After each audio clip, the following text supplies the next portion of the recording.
Hello, everyone. Welcome to the Evolution Security Podcast. This is Aaron Davis and my bro, Eric Davis. We are here for another Gear and Mindset episode. And the way we kind of put it, we're just going to do a jam session, just like we jammed when we were 15 years old, cranking up the guitar amps and banging on the drums, you know. Drums in the background, yep. Mm-hmm. So as we spoke before we got on here, man, let's just have a jam session and talk about some stuff on our minds. You know, once again, bro, it's fun to get to hang out with you on this format. And it's so awesome that we've got people that support and listen to us that, you know, when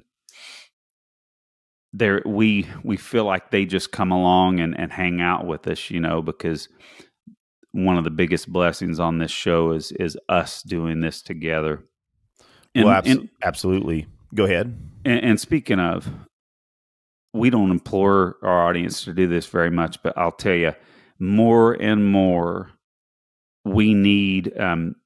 We've grown really quick in the last few years, but to be frank, we've kind of gotten to an area where we know we should be growing more, and we don't know if we're being throttled in a way. We can talk about that later, but I can tell you this, something that will help us is ratings.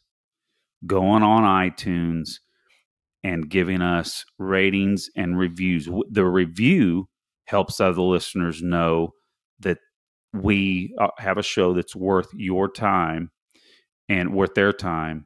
And it helps us if you've got any constructive criticism. We love to hear it. So please go out on iTunes. If you listen to podcasts on iTunes, and even if you don't, go on there and give us a rating and a review. We would really appreciate it. And I still want to implore you, there are great podcasts. We have lots of favorite podcasts ourselves. Go out and give your other favorite podcast a review and a rating too. Most people that do podcasts are in this because we love information. We love helping people. We love teaching. We love learning ourselves.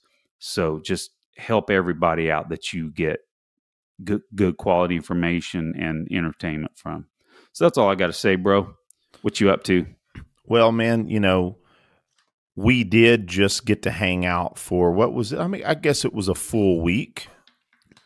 And man, what an incredible time. We'll hit on that here in a second, but something more important right this minute is I want to extend an extreme congratulations. I mean, you sent me a picture just a couple of nights ago where I was like, what?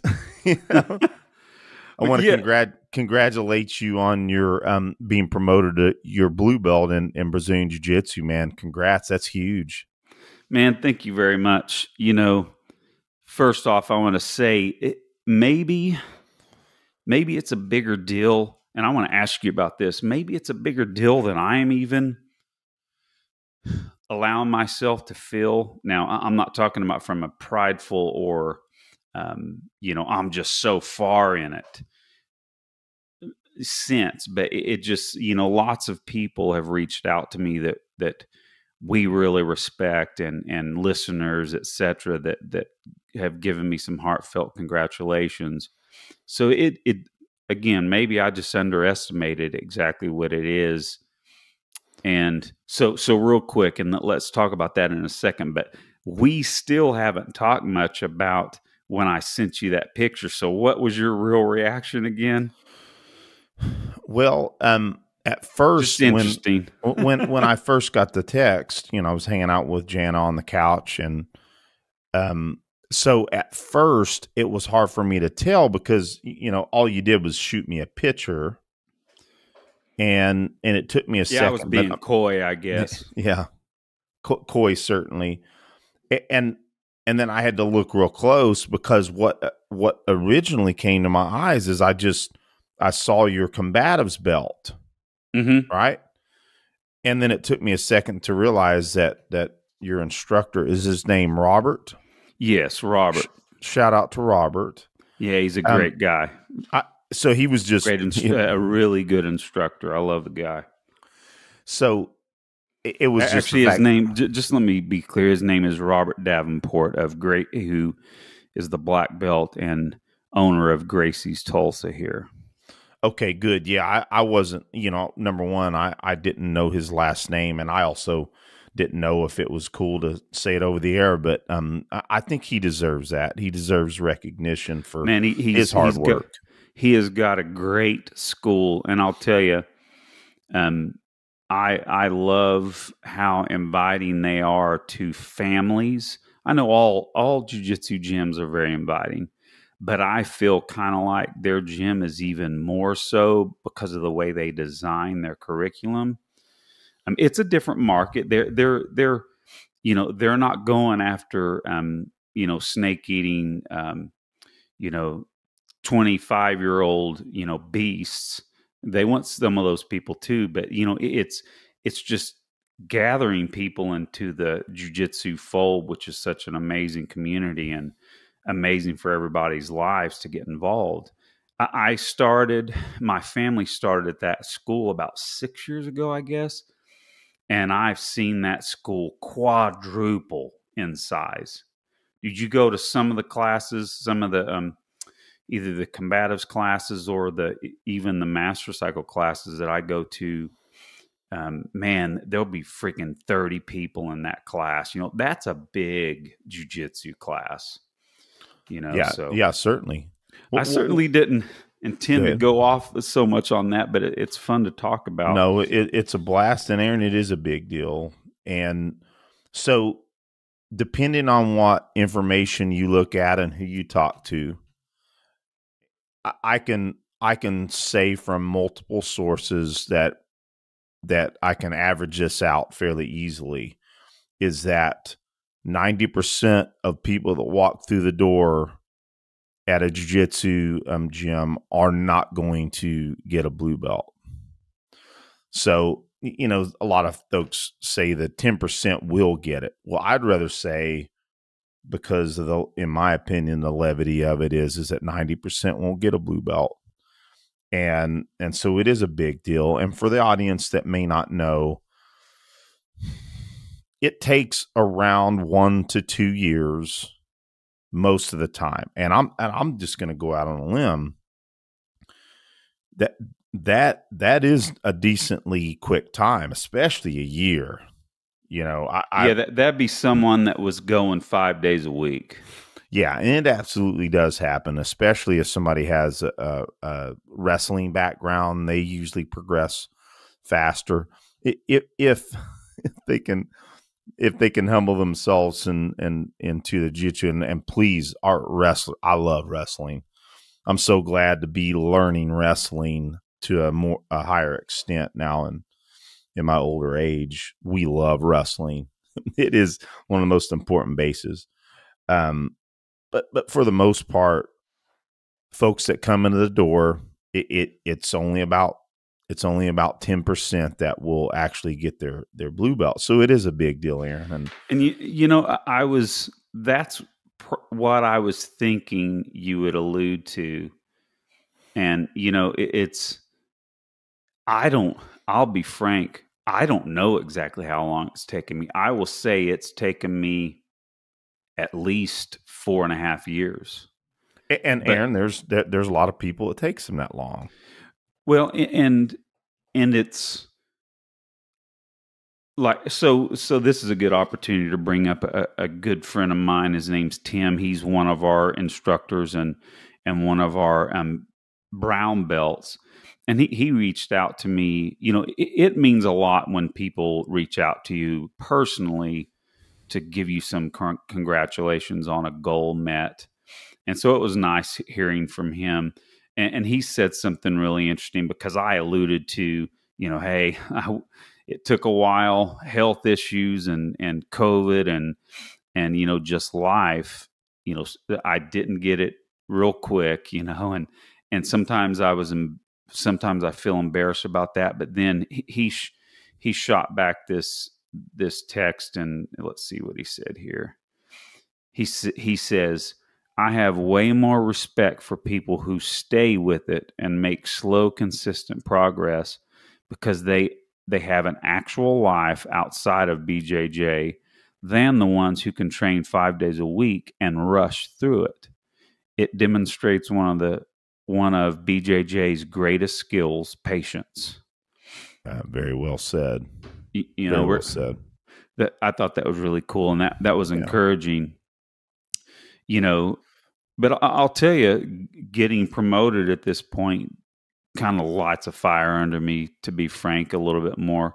So I'm looking forward to getting on that mat with that blue belt on again. So awesome. And so proud of you, man. I mean, it made my year seeing that. Wow. For certain, man. Just like when Nick got promoted to blue belt, it made my year back then, and no different from when I saw those pictures come in. And I have to mention, Cecil Birch, that is, for folks in the audience. A lot of folks know him. He's a mentor of ours, and he's a black belt in jiu-jitsu as well. Very storied under the both his own brand, Immediate Action Combatives, and also under the ShivWorks collective. So we really respect Cecil a lot, and he's a good friend. He's definitely become a good friend. Most certainly. And so he congratulated you, which I know that was really cool. It was cool to me to see him reach out as well. And but I couldn't help but laugh because he said, well, but don't spend 12 years at it, meaning blue belt, like your brother. Yeah, that was good. And you're friends with Cecil when he gives you a hard time. Mm-hmm. So yeah, that was funny, man. Well, and he may have been rounding up, but it was actually 11 years. Okay. Well, we accountants round up, so I'll say 12. Yeah. And I sit there and laugh at myself. There's no real difference between 11 and 12 years when you really look at it for blue belt. But yes, that was a cool jab from somebody I respect. It made me laugh out loud. I was actually at my day job, and Aaron, he kind of he instilled in us maybe something we've never done. He's got us starting a wager, right? Yeah, he did. And if people could read our minds, I have never, ever, ever felt competitive towards you. Same here. Never. I mean, I just hope people can hear what I'm saying and take it exactly what I'm saying, because it's the truth. But so, yeah, what he said, okay, now you guys need to see who gets their next belt first. And he goes, I think it deserves a wager. Mm-hmm. And, he said, we need to, see who gets there first, and whoever wins gets a dinner of their choice, paid for by the other guy. And, that sounds kind of fun. It does, bro. And it, like anything else, kind of like what Scott Jedlinski said on our episode, it aired today. Really, really good show, even with our technical difficulties caused by my end. Of course, your awesome editing made it seem seamless. He talked about that competition element, even just amongst your friends, and I thought that was a really excellent way to encourage competition. And maybe it's in that same light. And if anything else, it's almost like affirmation statements, which you kind of mentioned too, is how that stuff drives us. And so obviously, and I sit there and Cecil, I'm sure that he'll hear this. So of course my next belt will be brown belt. Yours would be purple. To my understanding, and again, Cecil can slap me through the air here, or it's usually about the same amount of time.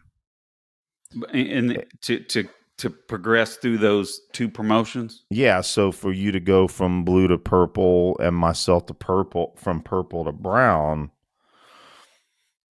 just from my experience, I've seen it take about the same amount of time. And I'll be straight with you. I've seen purple to brown happen quicker for some people. It may have something to do with that. Once folks get to purple, I've seen statistics that it's more likely that they'll keep going. Mm-hmm. But I've also seen statistics that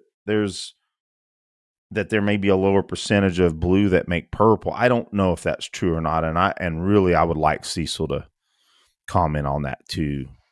But I've also heard the basic adage that it seems to be this 90% step of every rank is only at 90%. Excuse me, let me correct myself. That only 10% of that rank will likely. That's like the basic adage, but I've also seen that maybe a little less end up going from blue to purple. So I don't know if that's true. But it makes logical sense, right? So bottom line, I think that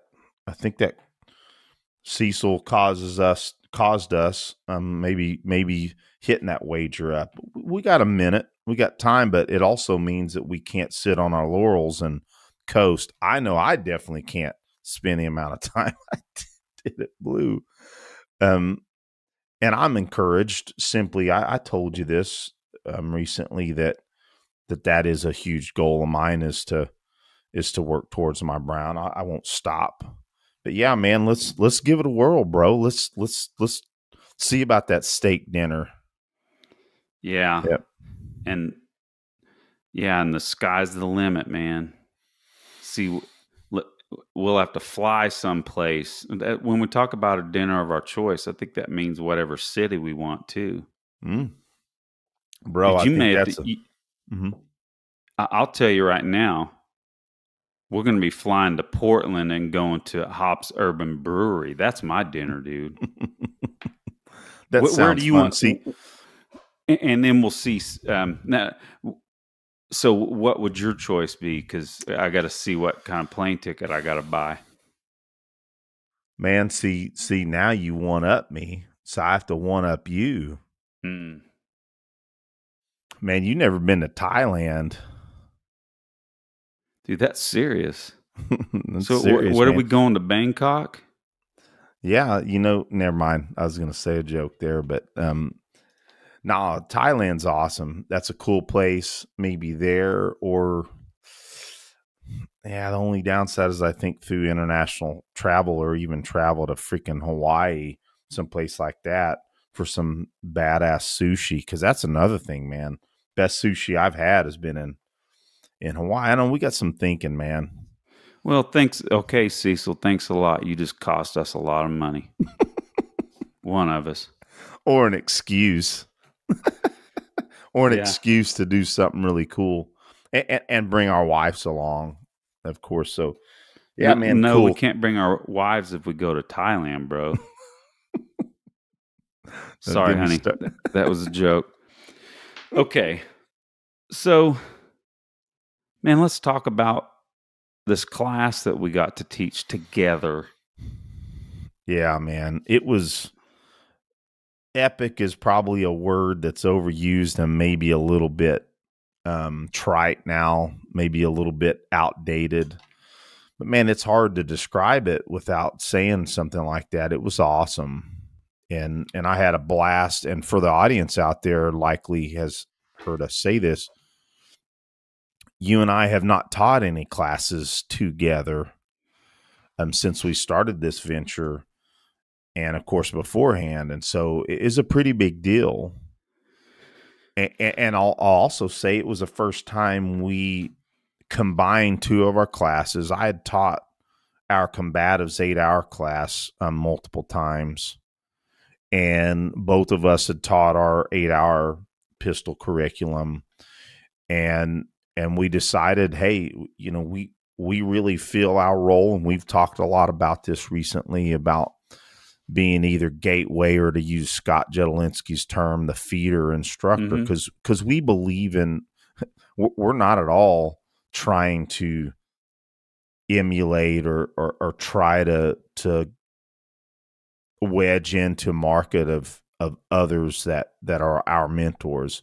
Number one, we can't do it. Number two, that's not what we're interested in. But what we most assuredly are interested in is feeding people to those classes that otherwise may not take those classes.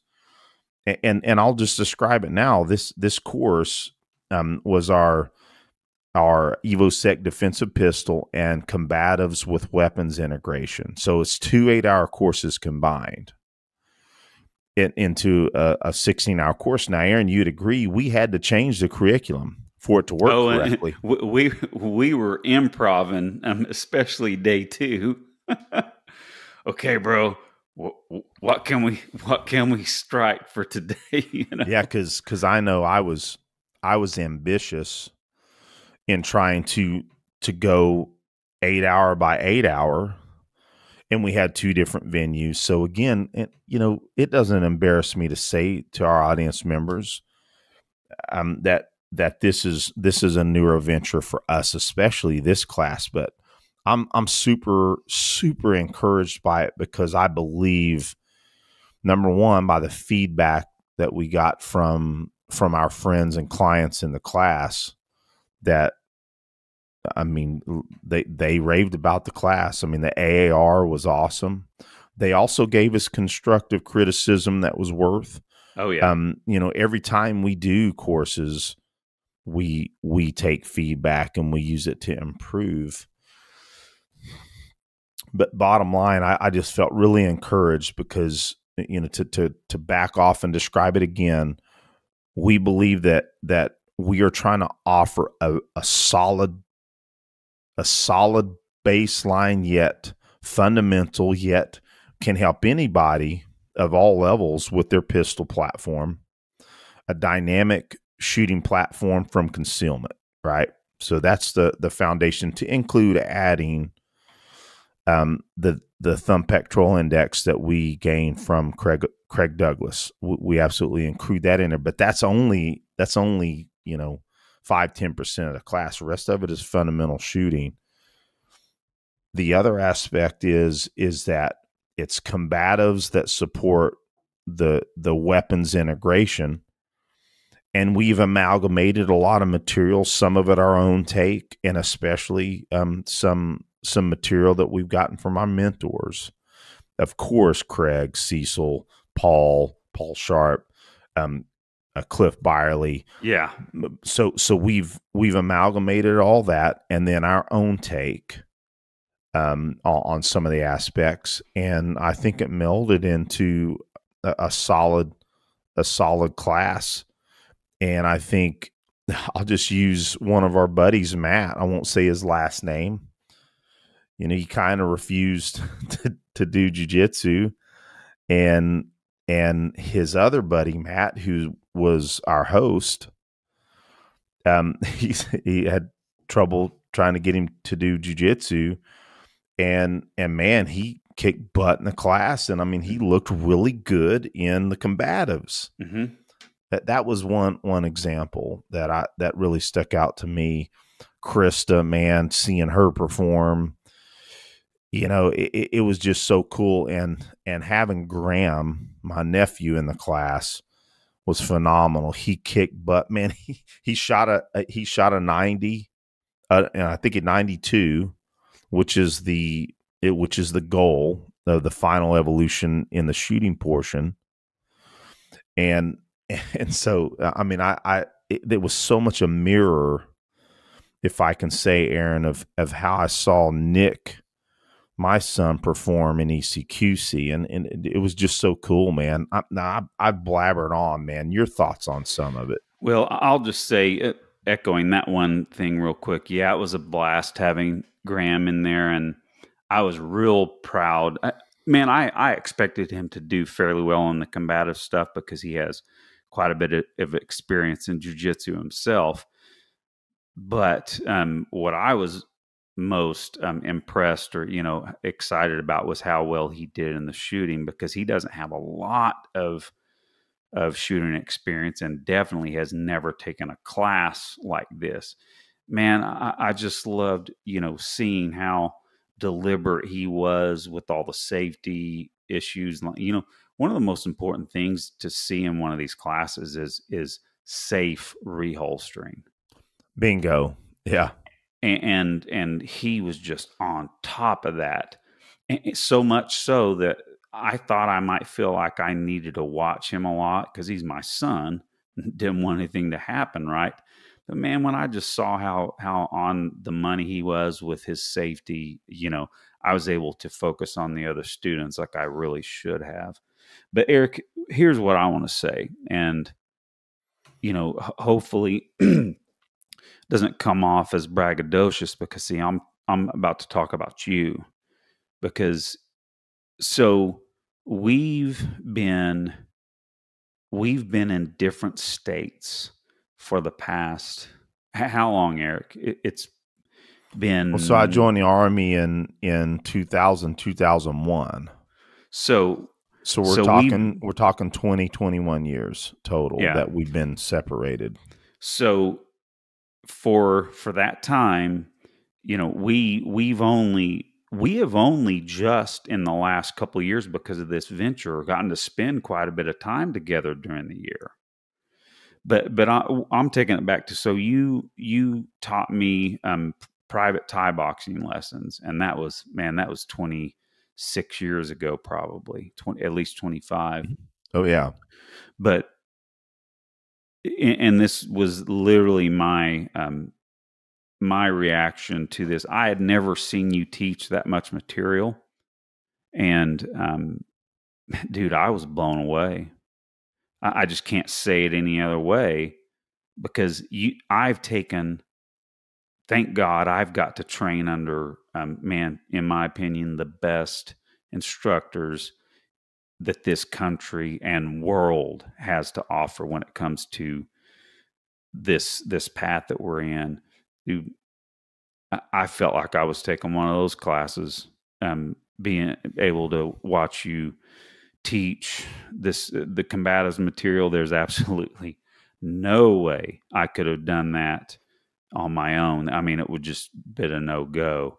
So watching you do that, I really, really enjoyed it. That's one of the fun things about taking a great class for me, being a newer instructor and being a training junkie. I love witnessing great instructors. Man, that's what I was seeing in you. And then your extemporaneous, instruction of the material and how you explained it. It was just really impressive, man. I was real proud of you. So that's my AAR. Well, man, I tell you, you make me a little bit emotional, because it means a lot to me coming from you. And to be frank with you, I don't think about things that way. And although, yes, I've taught martial arts for 30 years, doing this venture is still fairly new. And it does mean a lot to me, and it's very humbling, and I really appreciate that. But I have to return the same on you again. This is the first time we've done this, and I was so very impressed with your instruction and how well you presented the material, and you and I just bounced off each other. And I hope this doesn't come off as that wasn't at all part of this plan, Aaron. I certainly didn't pay Aaron to say those nice, kind words. No, that was my plan to give you some kudos, man. I snuck that up on you.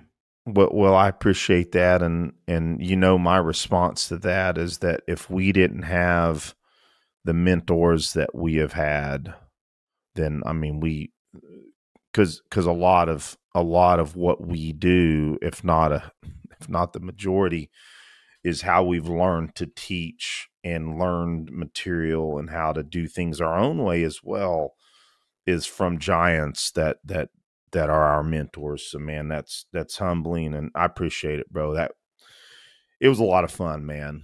I mean, and I'll put it this way.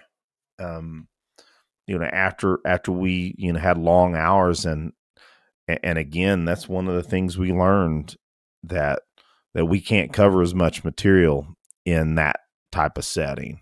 Mm-hmm. And so there's a little trimming going on, as I've been tweaking some of it, but none of the content is going to be sacrificed.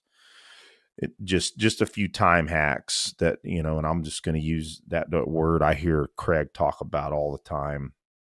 And so as we progress, and I really hope, I really hope this becomes our main class. I do. I think if folks are interested, I think that the main objective is to give people a solid, dynamic shooting platform from the holster and a combatives background dealing with weapons, that they can then move on to our mentors courses and not just do well, but learn easier.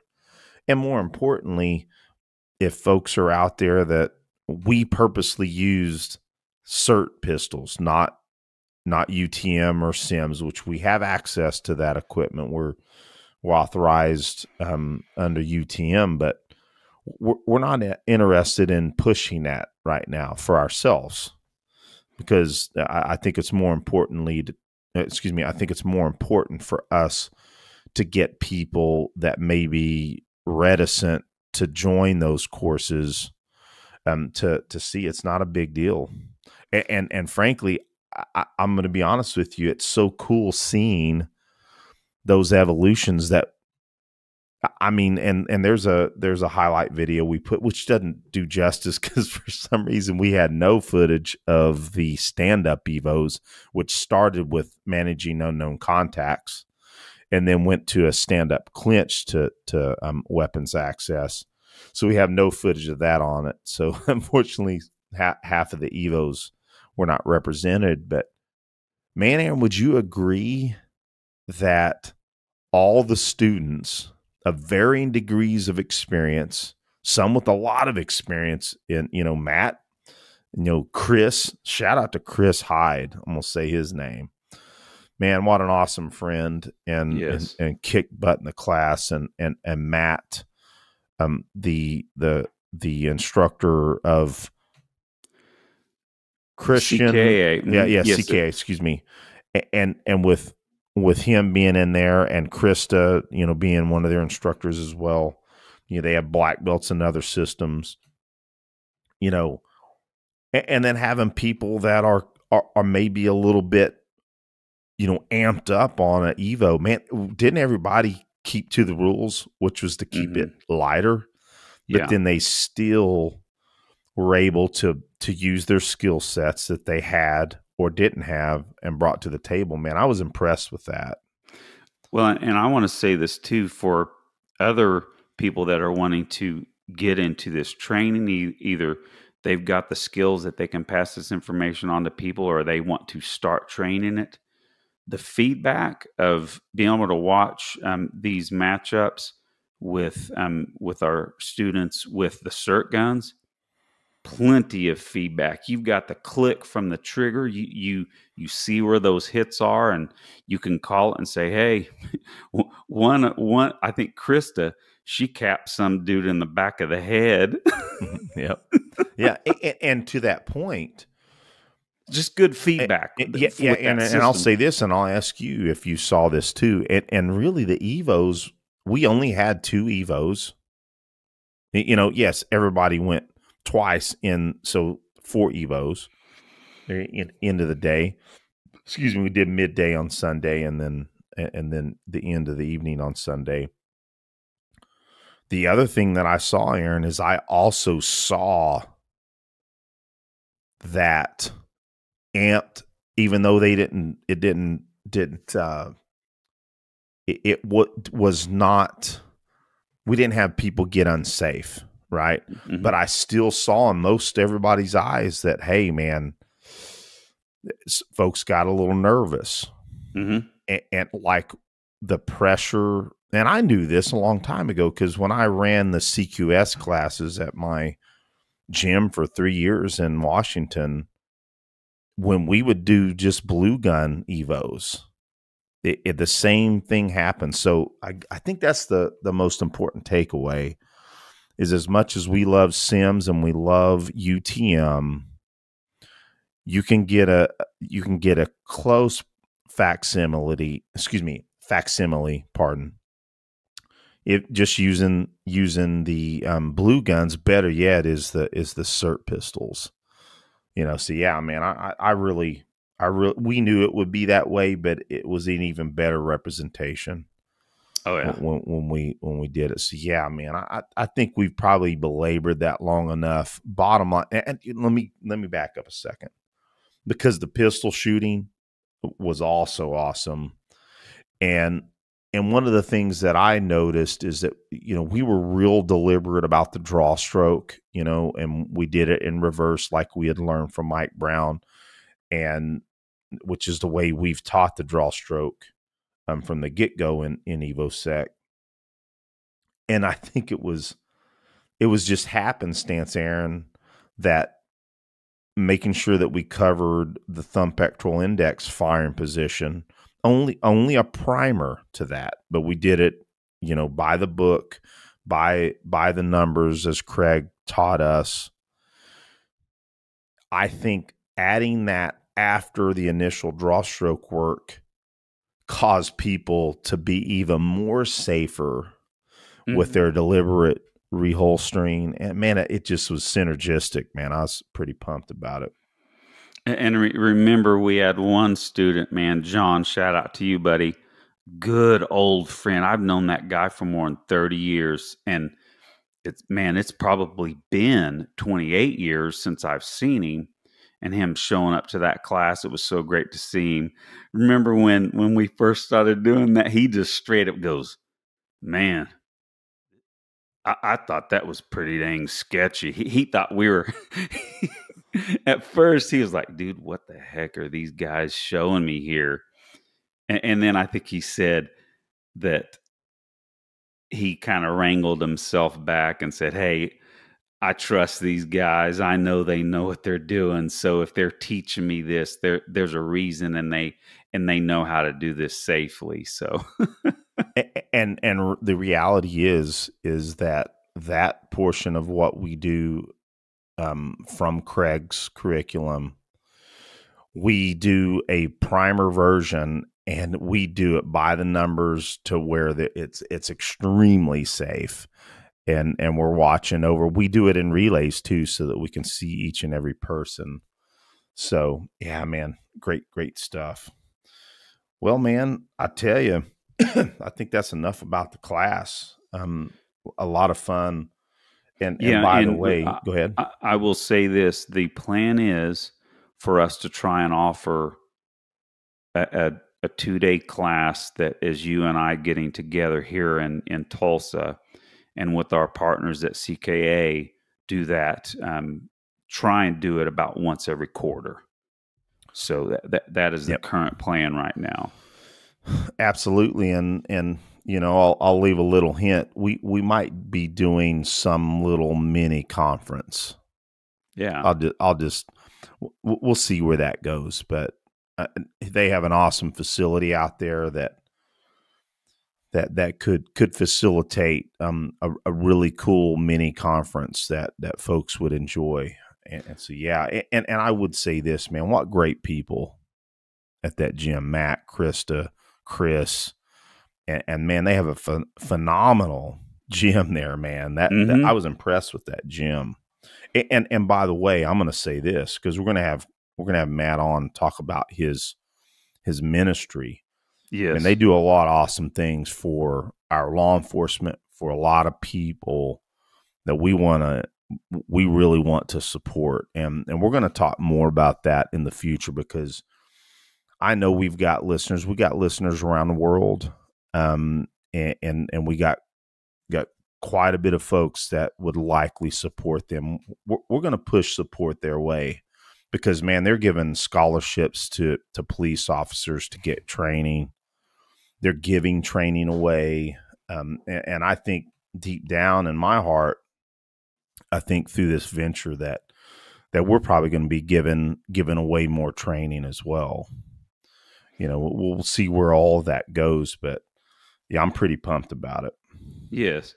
Well, Eric, I will say this too, as I'm noticing we like to have our carbines around, and during a podcast, it's no different. So I've got my rattle can BCM behind me, and I see your pistol back there. We are planning. We're hoping to do a carbine class this year too. Yep. So that's something that people might be interested in too. Yeah, we've got some solid carbine curriculum that will be really good for our clients in that area and anyone else interested. So yeah, I'm looking forward to doing that. Yeah, me too. Cool. I want to take the class. I just want you to teach it, and I'll take the class from you. I can AI, cool, bro, but I haven't taken a carbine class in a while, so I think I want to take it. Awesome. Sounds cool. Well, bro, I did want to bring up one thing, and we're talking about, so this is our gear and mindset episode, and I'm being quiet for a reason, you'll hear. We had an awesome guest, Nick Delgadillo from Starting Strength. And I feel bad, bro, that you told me everything that Nick told me. But for some reason, just the three of us on the line, it hit me that just like whenever I've made changes in my life, I can feel the instant where it finally grabs me and that I'm going to do it. So for Christmas, I today ordered a whole new, a whole garage gym setup with your help. Rock and roll. Yeah. And so I'm going to have a lot of the same. Now I didn't go rogue. I'm just going to say that that's a little too rich for my garage gym, but I'm getting a lot of the similar gear to what you have. And, you know, it's going to be a blast learning from my sons because they're such good power lifters, and it's just going to be, it's going to be a blast to. Well, Aaron, I have to remind you, didn't you get a free version from Nick? Yeah, hold on a second here. Got books stacked up on my desk here. Yeah. Yeah. So, man, this is phenomenal. What awesome gifts we get sometimes from our buddies on this path, and so, and another person pumped about, and I don't know if you noticed that or not, but he put on his story, your promotion, and so cool. He said, I put it on our stories as well, where he said, so awesome to see my homies, get promoted, or however he said it. And so, yeah, man, bro, this is all the information you need and the gear that you had, man. Man, I tell you, I'm as pumped about that as I am your blue belt, frankly, because man, strength, especially, as we grow older, and I'll say this on the air, your wife Becky, my sister-in-law, who I really, really enjoy, had a great time with her over this last week. She sent me a text thanking me for helping you guys pick out that gear, and we had a little text conversation about the value of strength, especially as we get older. So, man, I'm pumped for you, Aaron. It's going to change you just like jiu-jitsu. It really, really will. And Aaron, it's not that you haven't worked out. It's that you have not had, number one, the gear, and put forth the time to capitalize on actual real strength. Yeah. And so what's going to happen is that close to 50, you're definitely classified as a novice. But you know what happens at a novice level? Major gains. very fast linear change. So, of course, doing it safe and whatnot. And so that book plus some of the videos that Mark Ripito has done with several folks we respect, bro. Yeah, that's all you need, man. That's all you need.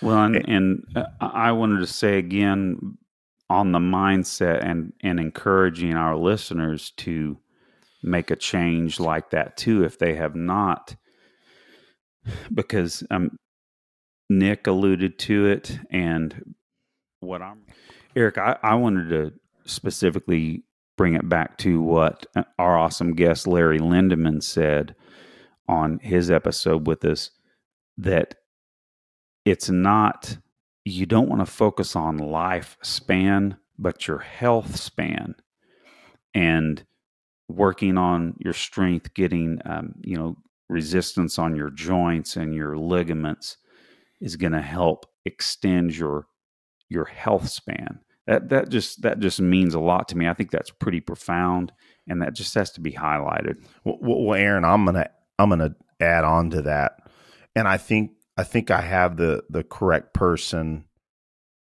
Dr. D'Agostino. Somebody that I've learned a ton from, on the keto diet side and some of the other side of fitness that I really respect.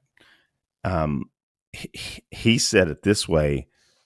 He said that he would rather live a shorter lifespan, but then just really have an awesome life, an awesome health span, and they just go,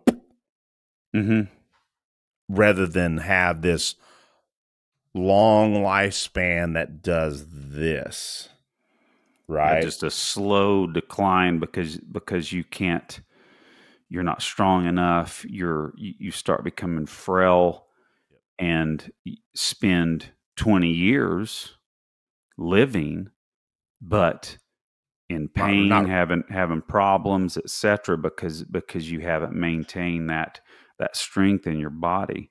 Boy, I don't want to come off as preaching like I know what I'm talking about. I am acknowledging what I haven't really done before. Now, people that have been long listeners, think back to when you've heard our accountabilities and you recall me talking about not being much into strength training. We've been talking about that for freaking 3.5 years. How long the show is, I'd have to look at the calendar, but that I'm really just coming to Jesus on this. Yeah, man, it's going to be huge for you, brother, and you get to share it with your sons and your wife. Becky said she's wanting to get into it. I think she'll just benefit from that for her jiu-jitsu as well. So, yeah, very cool, man. Well, man, I think we're starting to, as far as the time frame that we're looking to get here, maybe we hit on a couple of not so fun topics, but I think it's worth talking about real quick. We'll see. I want to know, I'm sure that you've heard this by now. Let's see if I can get this up here. Hold on a second. Okay, so that's not working. Are you going high tech on the audio there, bro? No, I wouldn't say it's high tech at all. It has the idea of first red flag laws in the state of Delaware and my son both. Okay, hold tight.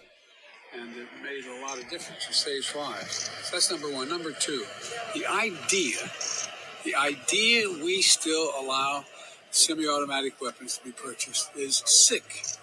It's just sick. It has no social redeeming value. Zero. None.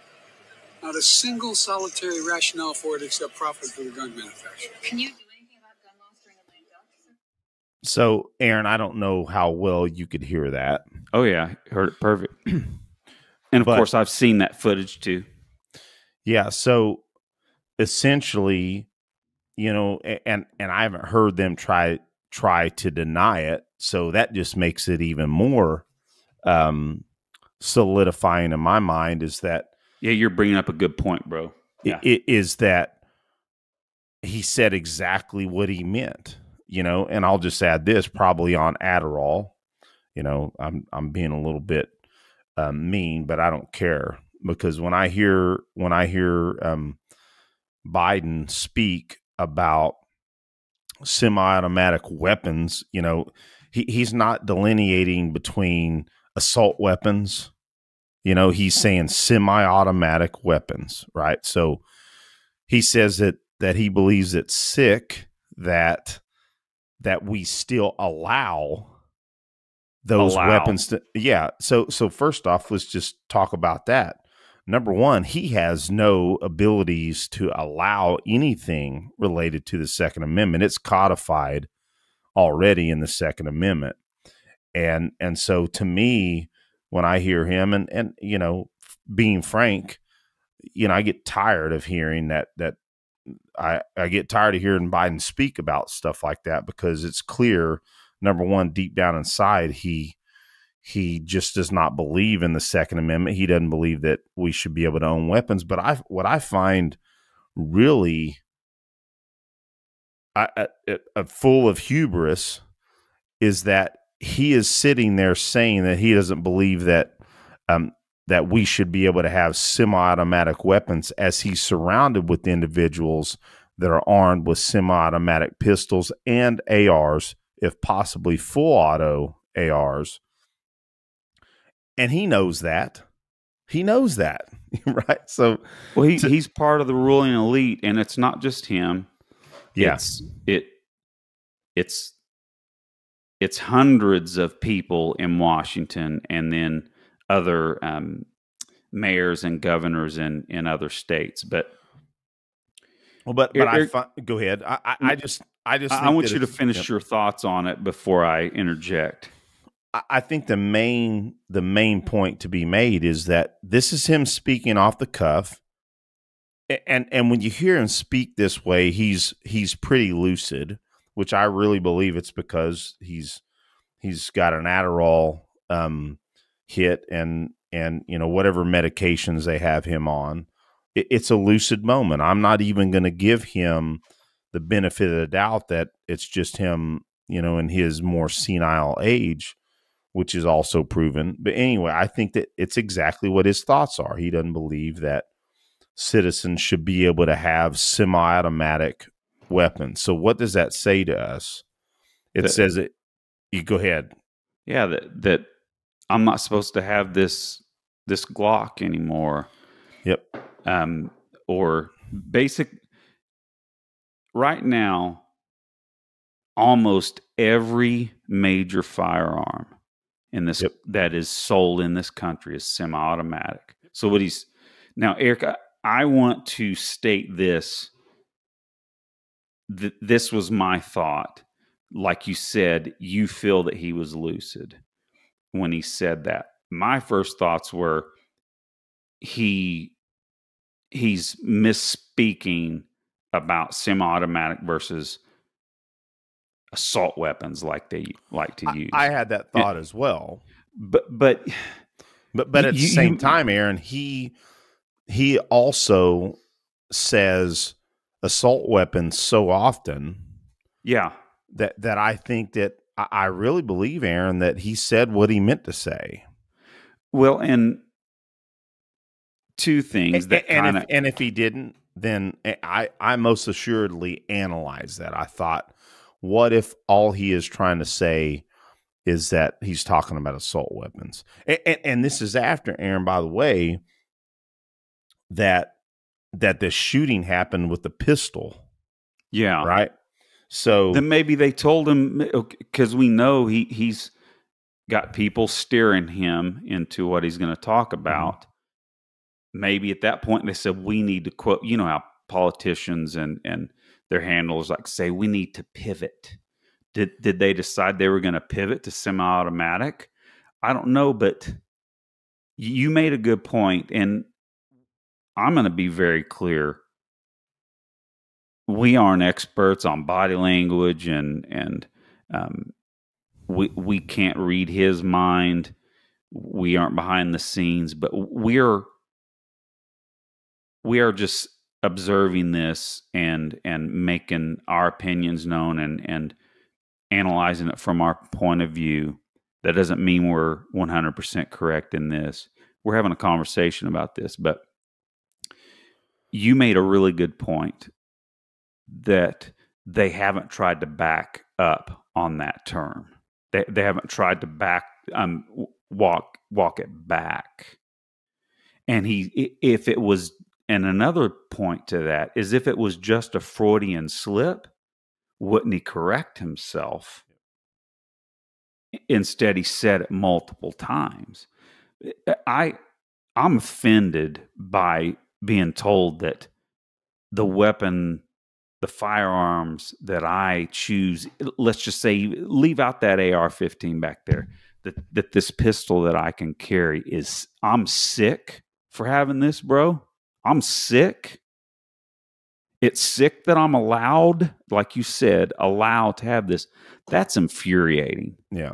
Well, and all the while, and if it's so sick in his mind, why has he not dismissed all of his Secret Service in this? Let's just say it this way: has he not told them, "Hey, leave your semi-automatic pistols and especially your ARs"? If there's no social redeeming aspect to them.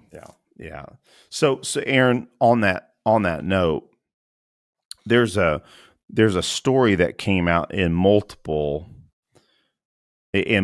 outlets, and I specifically chose the Axios Seattle because it's, and I really don't know this, it's probably at a minimum left leaning out of Seattle. But all that said is that the University of Washington found that in the years between 2015 and 2019, that the amount of people that carried firearms or pistols specifically concealed has doubled.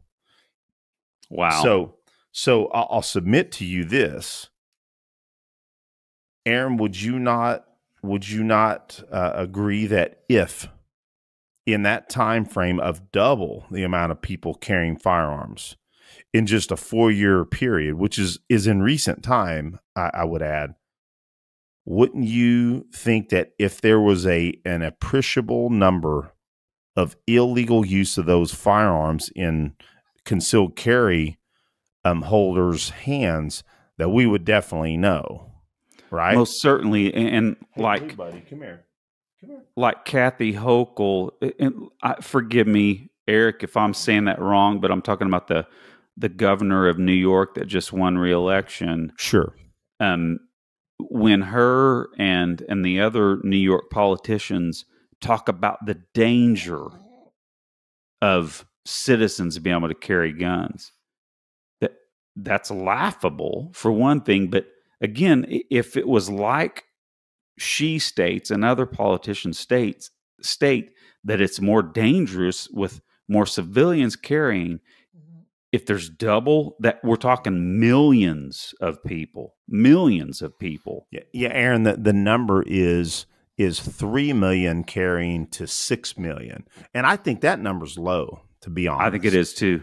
But just by their numbers that they found in a study, that it doubled at least. So yeah, go ahead with your thought. Well, if there was a causal relationship, the problems would have doubled, right? So I know that. And Aaron, you could guarantee if there was an increase in the use illegally with concealed carry permit holders, or if it even be especially in constitutional carry states, you guarantee that will be recorded and it will be all over the media. Yeah, where are those stories? Yeah, it's because it hadn't happened. But what has happened is that there's been an increase in murder of 30% by the FBI UCR stats in 2020. And we should, and on the air, I'm going to admit to being ignorant, I don't think we've seen the 2021 UCR stats yet. I may be wrong on that. or some of them have been released. So we'll follow up on that. But yeah, the bottom line is that those committing murder are not concealed carry holders. It is not. It's just, again, that's another very offensive thing, to conflate murderous predators with citizens that want to carry a gun to protect themselves. Yeah, dude, exactly. that pisses me off. It does me too, man. So, and I'm going to state this again. It's unfortunate that we do have to focus on these politicians that are on the left, or just frankly Democrats. In this country, we unfortunately have two choices. One leans towards our freedoms, leans towards protecting our freedoms, and the other side, Democrats, lean away from it. Some are straight up want to control your lives. And now, are there Democrats that are great and you vote for them because you believe in what they believe in? That is 100% true. But unfortunately, when they make it to Congress or their assemblies in your state, they are going to be nearly forced to vote with leadership. And leadership 100% hates our right to carry to keep and bear our arms. How it's not that difficult to understand that. So again, sorry, I'm going to say sorry this time that we have to talk like this. And if we offend people, it's just a fact. Yeah. Yeah. And Aaron, I'm going to say this, and I'm just going to introduce the audience. I may have brought him up here. This is, yes, Hey, Brody. Hey, one of my favorite dogs, if not my favorite dog I've ever had, Brody. Oh, he's one of my favorite dogs I've ever had. Even though I've only seen him a few times, he's amazing. Yeah. So, I always tell this story that, we had a German Shepherd, we had a mixed breed dog, and I said I'd never have a pug, but this boy's I love this dog dearly. He's one of your best friends, isn't he? Oh, absolutely. So Aaron, one of the things that I'll bring up kind of coincides with this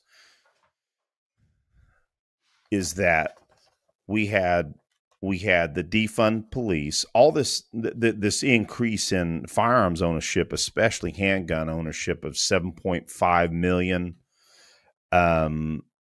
between 2019 and 2021, right?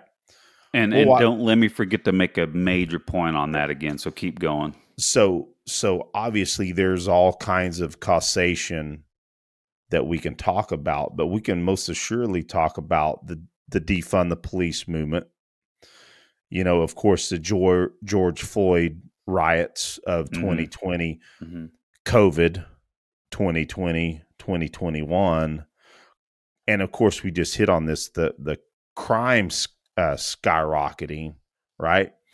And just the general feeling of our population feeling like, man, I don't know what the future holds. I need to arm myself.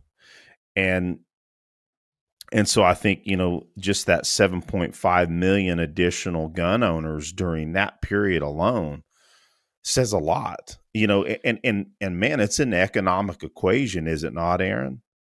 It is. And Eric, before we go much further, I believe I've talked about this before, but it goes right along with these last few years, right, that you're talking about increase in gun ownership. At my range, I used to be able to go in there and there were a few bays taken up.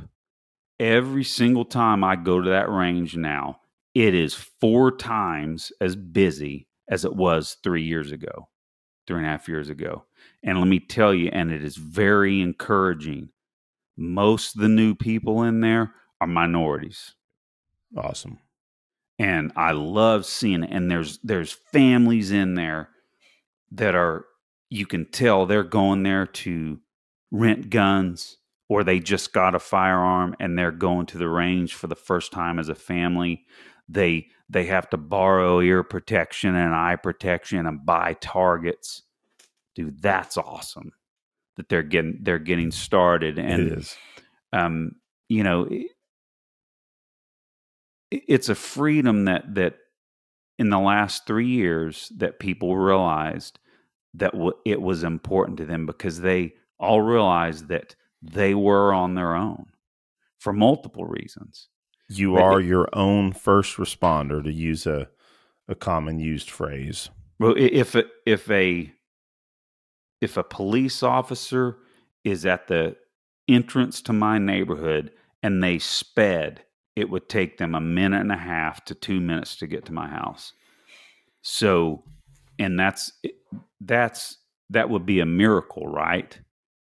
Any self-defense situation, people kicking the door, it is seconds long. I know I'm sorry if we're belaboring this, and we have a very astute audience, thank God. But this stuff just has to be in our brains. We have to articulate this and put a fine point on. Here's what I wanted to say. Just like this country is completely different than it was 100 years ago. Do you think people 100 years ago thought we would be going through a lot of stuff that we are going through from a freedom standpoint, from a economy, central planning issue, taxes, the increase big tech censorship? Oh man, that's another topic that we need to talk about. Probably not enough time to talk about. Which I've got on my notes here, but we're not going to hit on that tonight. We've already went past the time. I just really want to put a fine point on this. We cannot assume that this country will be the same as it is right now, even though we've had so much more control over our lives in the last decade. We can't assume it's going to be this free and we're talking about for our kids and our grandkids and our great grandkids, future generations. Will they be able to protect themselves when seconds count? Police are only minutes away. I know that's a cliche, but that's a fact.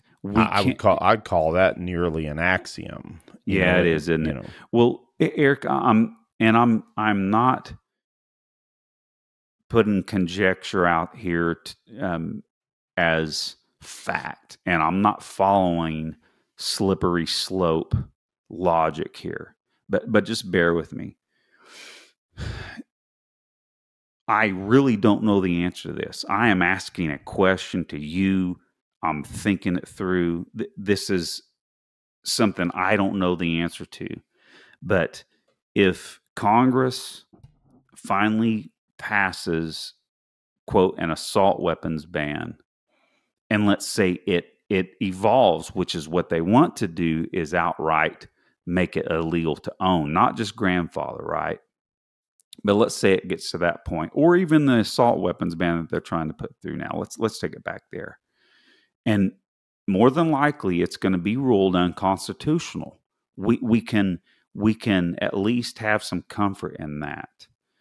But Eric, what recourse can be taken against the executive branch, which they execute and enforce law, right? The executive is who enforces law, or currently make law in violation of Article 1.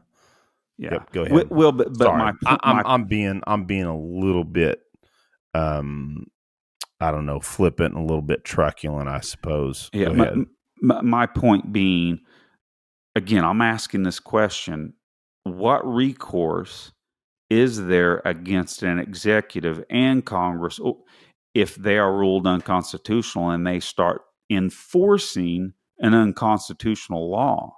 We know for sure that the Department of Justice, the FBI, they have right in front of our faces proven that they subvert and get around law if it's inconvenient for their political purposes, right? What recourse, Eric, is there if they start enforcing an unconstitutional firearms ban? That's a tough question to answer. I mean, is it impeachment? Is that can then lead to prison time, or just simply remove people from office and they realize that they want to stay in power, so they're not going to do it? I mean, what is the recourse? Because we've never seen anything like that serious, right? Not to the extent that we're starting to see now. I think ultimately our founding fathers believed in the ultimate reason for the Second Amendment. I don't think we're there yet, but we still have that recourse. Now, I will tell you that I want to emphasize we are not there yet, but I also believe that, and this is kind of part and parcel with the contrarian ideals and opinions that can be espoused on what is in fact where most people communicate is on social media. Mm-hmm. Whether or not those social media and also the mainstream legacy media want to admit that is where ideas are exchanged.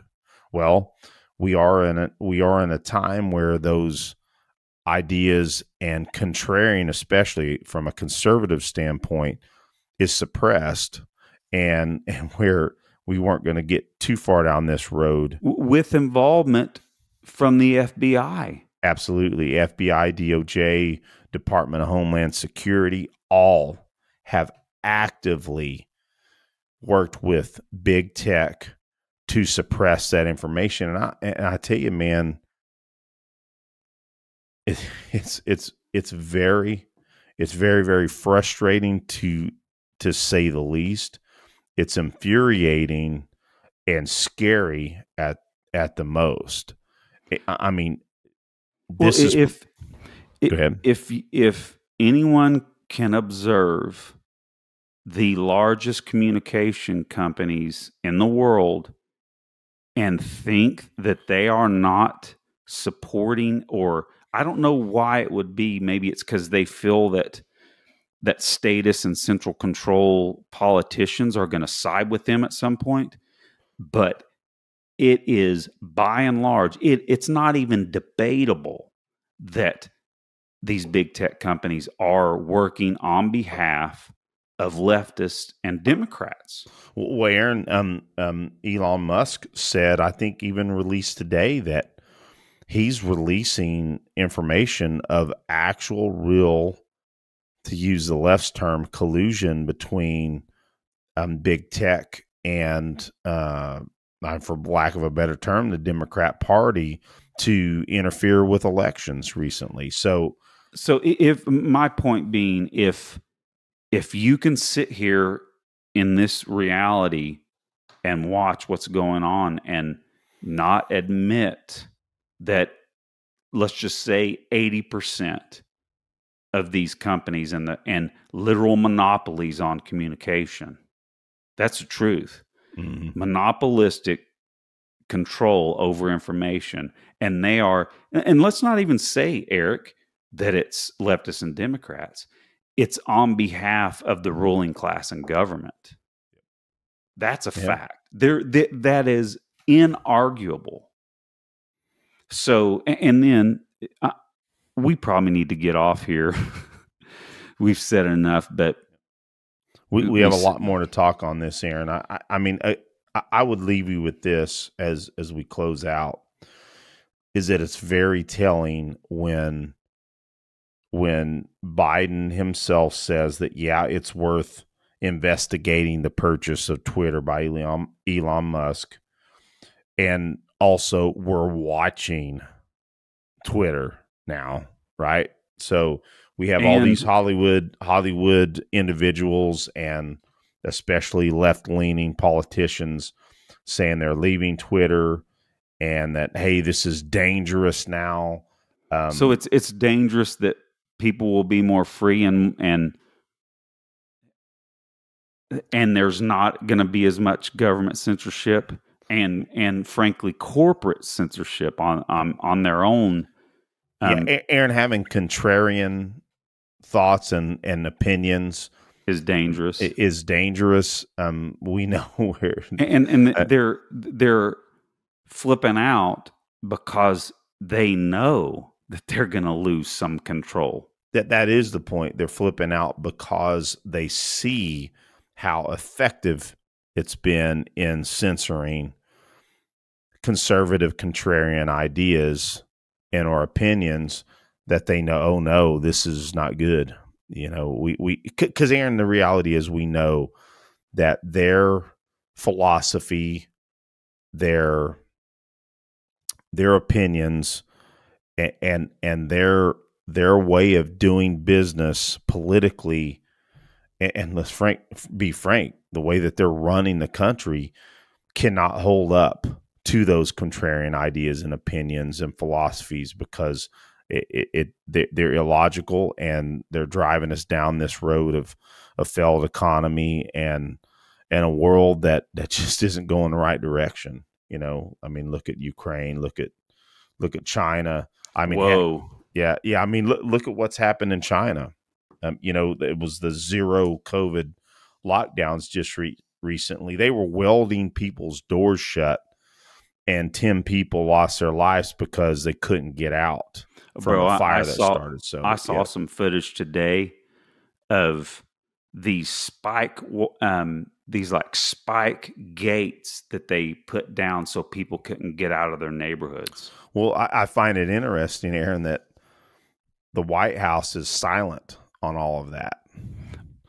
And then I forget the New York Times columnist who just recently praised China in their use of lockdowns and their methods of quote unquote stamping out COVID, which they didn't. It's impossible.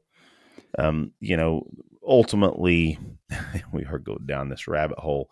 Ultimately, they would, in our country, those that are in charge in the elite, they would execute the same types of controls. That's why they're silent about it. So I wasn't going to talk about this either, but Eric, today I saw footage that I believe was from last night of Fauci saying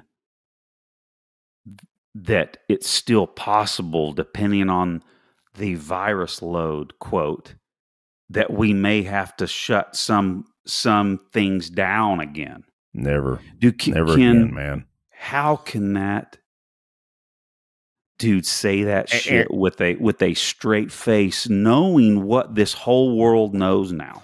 Well, and not only that, Aaron, he's back out saying that, hey, we've figured out, or through the science. I'm putting words in his mouth on that. So he's through the science. What scientific studies is he quoting when he says that, dude? So and again, I'll be careful. He didn't say the science in this sense. He essentially was saying that, we have an open mind to a lab leak, but we're seeing data that shows that it probably was natural and still from the food markets is where it was introduced naturally, which we know why he's saying that, because his agency, if this is proven, then this is not at all conspiracy, that his agency through carve-outs funded at least Wuhan, and it does appear that the virus somehow made it out of Wuhan. So, he's covering up his complicity, frankly. So, man, I'm tired of all. I'm glad we saved this to the end because it was such a good conversation. But, hopefully we didn't lose a lot of our audience members. Hopefully we at least, made some points that some folks can think about currently, because now you're talking about losing listeners this episode. Yeah. We're not talking about losing for good. Yeah, exactly. So, well, man, listen, I think we've done enough, man. I've had a lot of fun. We've had some good conversation, both on the positive side and some discussion on some frank issues that I've been thinking about the last couple of days, man. It's been fun, brother. Always fun. Well, have a good night, and I will see you next week for another awesome guest. Yeah. Awesome. Cool. Love you, man. Take care. Congrats on that blue belt, man. And Thanks, buddy. We got a wager going now. Mm-hmm. I'm gonna whoop your butt so we can go to Portland. Love you, bro. I'm looking forward to Thailand. Okay. All right, bro. Take care. Take it easy.